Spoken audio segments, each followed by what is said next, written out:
1 kilo गाजर, 2 litre म्हशीचे दूध, 250 ते 300 ग्राम साखर, 4 ते 5 टेबलस्पून तूप गाईचे, पिस्ता, काजू, बदाम, वेलची पावडर. कढईत आता आपण तूप गरम करून घेणार आहोत. तूप गरम झाले आहे. त्यात आता आपण गाजराचा किस टाकत आहोत. आता आपण गाजराचा किस मऊ होईपर्यंत आपल्याला तो परतायचा आहे.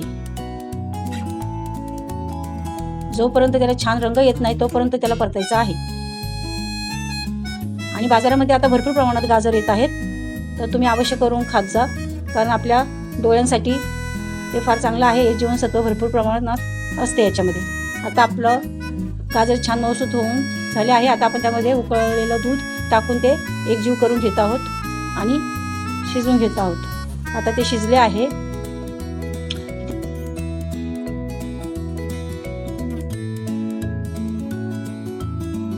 ते छान रंग आला आहे बघायला.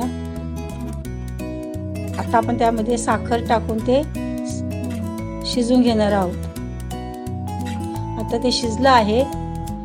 आता आपण त्यामध्ये वेलची पावडर, काजू, पिस्ता आणि बदामाचे काप हे पुन्हा एकत्र करून शिजवून घेऊ.